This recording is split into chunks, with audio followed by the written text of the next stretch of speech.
Thank you to my Asbantium level patron Fallon Cortez for helping to support the channel. Doctor Who and Christmas go hand in hand, having weaved a symbiotic relationship over the course of 12 years between 2005 and 2017, with a special episode coming out every single year on Christmas Day. It created a lasting tradition, and every Doctor Who fan can agree that Christmas wouldn't be Christmas without a Doctor Who special. In fact, I'd probably go so far as to say Christmas is the most common setting of all Doctor Who, since the Doctor always seems to have wild and wacky adventures on Christmas and the surrounding days. This persistent setting and tradition made me wonder, what is the best Christmas story for every single incarnation of the Doctor? Whilst it's obviously true that the majority don't have actual Christmas episodes, there is an abundance of festive stories littered throughout the expanded universe. So armed with this knowledge, I tried to experience as much of it as I could by trying to read a lot of books as quickly as possible. Seriously, I speedran that. And whilst I still haven't scratched the surface of it all, I think I've come up with a pretty solid list. So, without any further ado, this is every Doctor's best Christmas story. In my personal opinion, of course. I know what Doctor Who fans are like. The First Doctor, O Tenenbaum. Funnily enough, despite Classic Who never having any dedicated Christmas specials, there was actually a Christmas themed episode as early as 1965. This was because the holiday fell on a Saturday, so Doctor Who was scheduled to broadcast an episode that night regardless. Since it was Christmas Day in the 60s, where very few families would be watching anything on TV, the production team decided to create a filler episode of the 12-part ongoing epic The Daleks' Master Plan. The Feast of Stephen is unfortunately missing after being wiped by the BBC, but due to its filler and inconsequential nature, it was never that good to begin with. And also, before you try to be clever, I don't think Twice Upon a Time should count as a First Doctor story, considering he isn't the primary Doctor during it. Instead, much like every classic Doctor, the best First Doctor Christmas story is actually a short story. O Tenenbaum is a Big Finish short trip about the First Doctor and Stephen Taylor arriving in a winter wonderland where pine trees kill. It's not perfect, but the audio creates an excellent Christmas atmosphere of its music and setting, along with a narrative balancing a plethora of jokes with serious and sincere moments. O Tenenbaum is a sweet and cozy Christmas story, and you can never go wrong with one of those. The Second Doctor, the man who nearly killed Christmas. Despite his Himalayan encounter with fluffy yetis, the Second Doctor has barely had a sniff of Christmas in either TV or audio stories. The closest he comes is short stories within the Short Trips series, such as The Feast, which is a subversive story set during Cromwell's outlawing of Christmas. It changes things up with a somewhat anti-Christmas narrative, even featuring Saint Nick as an evil alien villain. But my personal favourite from the ones I've read is The Man Who Nearly Killed Christmas. This short story from A Christmas Treasury is a nice and fun adventure where the Doctor is forced to intercept Santa, who is using wormholes and clones to deliver presents to the billions of children. If he continues these ways, he'll eventually destroy all of time and space as the human race spreads amongst the stars, making it impossible for even Santa Claus to deliver all those presents. So the Doctor attempts to take his place, only to fail miserably with boring presents and looking more like an attempted robber. Therefore, he and Santa decide to just create robots to do the delivery work, and this saves the day. As far as short Christmas stories go, this is pretty much exactly what you want and you expect. It's comical and goofy with lots of fun moments, especially with the Second Doctor's hapless characterization. It very much doesn't treat itself too seriously and it flies by, so it's easily the Second Doctor's best Christmas story, in my opinion at least. The Third Doctor, the Christmas Inversion. The Third Doctor is known for his lengthy exodus on Earth, working alongside UNIT to defeat a multitude of alien threats and lots of evil men in suits. However, even though he dwelled on Earth for so long, this incarnation of the Doctor didn't seem to get up to much around Christmas time. There is one nice short story called A Visit from St. Nicholas, where the Doctor and Sarah Jane flee a boring UNIT Christmas party to go to Manhattan in 1822, where Clement Clarke Moore meets a very real St. Nicholas on Christmas morning and is inspired to write his iconic poem. It's fine for what it is, but the real shining star is the Christmas Inversion from 2016's 12 Doctors of Christmas. Christmas. This fun adventure sees the third Doctor, Jo and Yates end up in the middle of the Sycorax invasion, where they meet Jackie Tyler of all people. It's such a fun short story with some excellent character interactions, especially seeing Jackie assume the TARDIS trio are all transformed versions of the ones she knows, and when she realises they're not, she then assumes they're Slovene. The Christmas inversion is such a bizarre yet brilliant crossover. It's not all just fun and games though. It touches upon Jo Grant realising she won't be with the Doctor forever, similar to Rose's own realisation in School Reunion. There is so much to love about the Christmas inversion, and I highly recommend giving it a read, especially if you've always enjoyed the thought of multiple Doctors in the same adventure without them actually realising it. The Fourth Doctor, Ode to Joy. There aren't many standout Christmas themed stories for the Fourth Doctor, which is funny considering how iconic and long lasting this incarnation is. Whilst Red Planet from 12 Angels Weeping is good, it's not exactly a Christmas story, so it shouldn't count in my humble opinion. There are a few decent short stories in Big Finish collections, but not many good ones to choose from. Kaya Wonka from The History of Christmas is good, with a slow burn timey-wimey story, although it feels a little bit bland and drawn out for my own liking. My personal favourite is Ode to Joy from the same book. That's mainly because I love foxes, so I am incredibly biased towards a story set in Japan, with the Fourth Doctor talking to a Kitsune-style alien whom he teaches to appreciate some of humanity's customs. It's nothing groundbreaking or special, but out of the Fourth Doctor's rather weak Christmas offerings, this story is the best due to its endearing simplicity. The Fifth Doctor, Never Seen Cairo. Much like the Fourth Doctor, I struggle to find many standout Fifth Doctor Christmas stories. That's not because there aren't any, there are quite a few, but they're just not that great. The Big Finish audio Castle of Fear is a decent stab, being set on Boxing Day, but I find it to be a bit too slow, and the effectiveness of its comedy is all over the place. It's far from memorable and feels a bit too run-of-the-mill. Therefore, for the Fifth Doctor, I would instead pick the short story Never Seen Cairo, once again from one of Big Finish's short trips collections. This bittersweet story sees the Doctor meet an English soldier during the World War I Christmas truce, and they have a heartfelt conversation. The soldier, named Edward, turns down the Doctor's offer to travel with him, only to then die not long after the meeting. It's a surprisingly touching story compared to the usual fun and light-hearted Christmas narratives, but it reflects a very different side of the holiday, as the story is framed in the form of Edward's widow reading his final letter, which was delivered by the Seventh Doctor of all people. It's very emotional and human, just taking a short moment to dwell in one of history's most unlikely situations before reminding you just how short the truce really was, and just how important it is for us to appreciate the Christmases and the peace we do have. There is no alien threat or exciting adventure, it's just grounded and real, and I appreciate that for a story like this.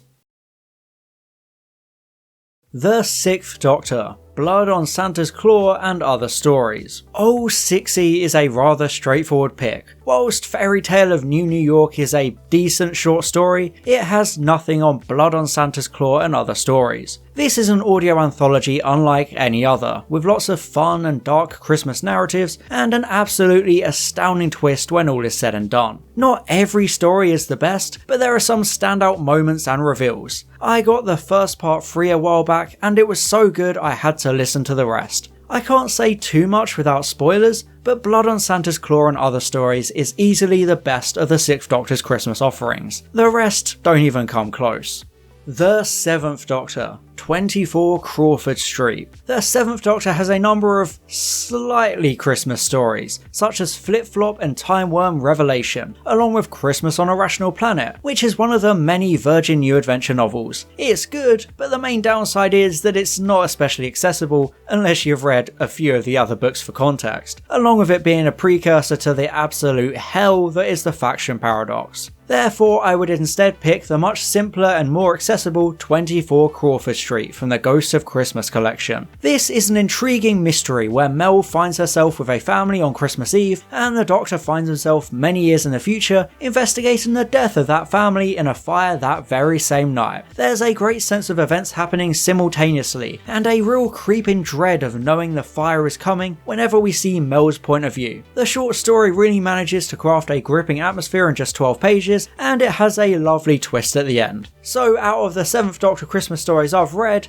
I would say this one is the best. Although I have heard good things about We Will Feed You to the Trees from the Wintertime Paradox. But I haven't read that anthology collection, so I can't say yet. Just in case any of you thought this one was a relatively bad and obscure pick. I just thought I'd clear that up. The 8th Doctor, The Chimes of Midnight. The 8th Doctor has had no shortage of Christmas stories. In fact, I'd go so far as to say he's had more than any other incarnation before the modern show, with numerous short stories and the absolutely stellar audio's Death in Blackpool, which serves as a pivotal point in the Lucy Miller stories, Relative Dimensions, a delightfully simple and straightforward Christmas special featuring Susan Foreman and her son Alex coming to the TARDIS for Christmas dinner. And then there's also the atmospheric and unsettling two-parter, Better Watch Out and Fairy Tale of Salzburg. But by far his best Christmas story is the iconic Chimes of Midnight, a choice that will probably surprise absolutely none of you. There's little to say about Chimes that hasn't already been said before. It's one of the definitive Big Finish audios, plunging the 8th Doctor and Charlie into an intriguing festive mystery over the course of a chilling Christmas Eve. It has an absolutely incredible atmosphere, and the story slowly unfolds in a gripping way, along with the narrative being a crucial part of the overall story arc involving 8 and Charlie. The performances are spot on, and it's quickly become a staple of my Christmas Eves. A story so good I even managed to track down a copy long after they went out of print, and trust me, that's not cheap to do.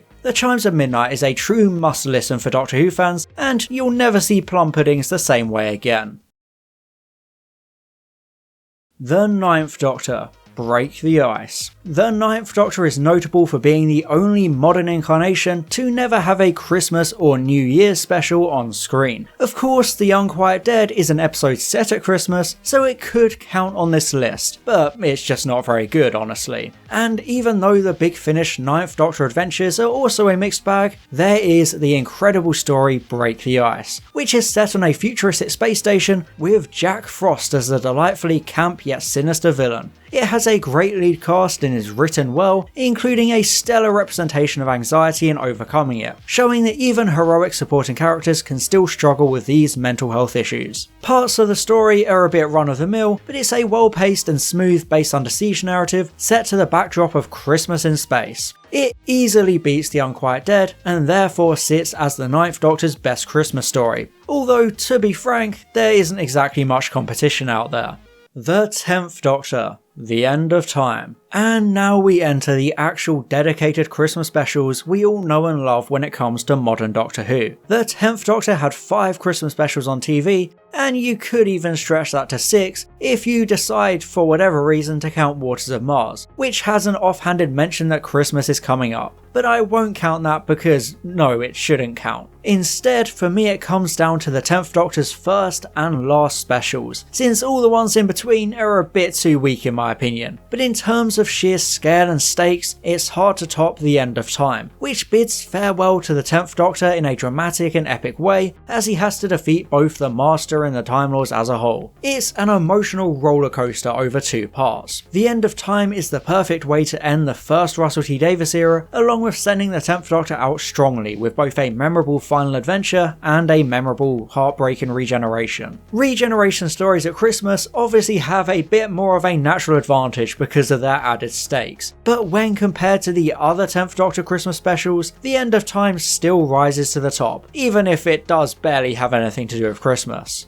The 11th Doctor, A Christmas Carol. Much like the Chimes of Midnight with the 8th Doctor, the 11th Doctor's best Christmas special is a no-brainer. A Christmas Carol is a nearly flawless Doctor Whoification of the classic Dickensian tale, with the Doctor using all of his abilities to try and convince old miser Kazran Sardik to help save the lives of passengers aboard a crashing spaceship. Much like the story it's based on, A Christmas Carol is a timeless classic, making you feel so many emotions and reflecting upon our own human values and how we treat each other. It's one of the definitive Doctor Who specials, making you laugh and making you cry all over the course of its incredible narrative. So it's safe to say that it's the best 11th Doctor Christmas special, and potentially one of the best of all time. The 12th Doctor, Last Christmas. The 11th Doctor's run of specials started off with his best, and Moffat did that once again with the 12th Doctor. Sure, Husbands of River Song, Return of Dr. Mysterio and Twice Upon a Time are all great episodes, but nothing comes close to Last Christmas, the phenomenal epilogue to Series 8. This episode goes all out with Santa, face crabs and dreams within dreams. It crams so many ideas into its runtime, but none of them feel underdeveloped. There's a heartbreaking narrative of Clara learning to let Danny Pink go, and the supporting cast are a delight, especially would-be companion Shona. It's probably one of the most high concept and interesting Christmas specials, which perfectly bridges the gap between Series 8 and 9, adding more details to the Doctor and Clara's fascinating relationship. So I personally think Last Christmas easily takes the title of Best 12th Doctor Christmas Story, although I would like to give an honourable mention to The Persistence of Memory, where the 12th Doctor meets Clive Finch as a child, and together they stop the meddling monk. It's very fun, and it's one of the most random origin stories I've ever seen, so definitely go check that out in the 12 Doctors of Christmas book. The 13th Doctor, Holiday Special. Now, unlike her three predecessors, the 13th Doctor never got a Christmas special episode of TV, since she instead had New Year's specials. This means that there is very little to choose from when it comes to Christmas stories, but the aptly titled Holiday Special goes above and beyond as the two-parter sends the Doctor and her fam on a whirlwind adventure with aliens, Santa, Krampus and elves. You know, the usual. It's fun and festive, the jolly kind of Christmas special we always want to see from Doctor Who media. And on a meta level, I'm glad it exists because of that lack of actual television Christmas specials. The closest we ever got to a 13th Doctor Christmas special on TV was either the Daleks having like one Christmas tree in the background, so I'm extra glad Holiday Special was a standout success, especially after Star Wars taught us to fear a title like that.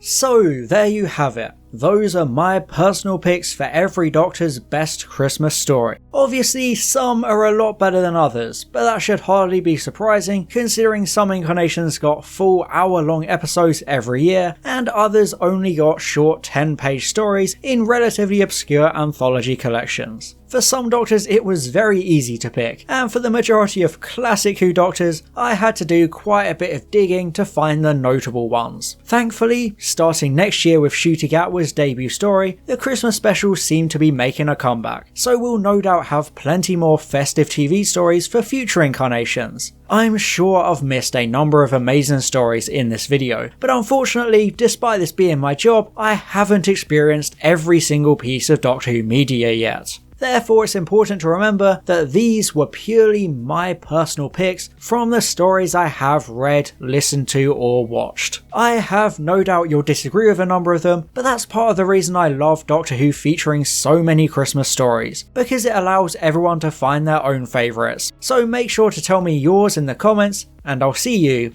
next time. Thanks for watching. And an extra special thank you to my Asbantium level patron Fallon Cortez, my Platinum level patrons Maximilian Foreman and Nyx Games, and all of my Gold level patrons Boots, Calvin, Daniel McCree, Daniel Shillito, Francois AK Line Vortex, Herna Furzog, and Luke_SY. Thank you so much for your support.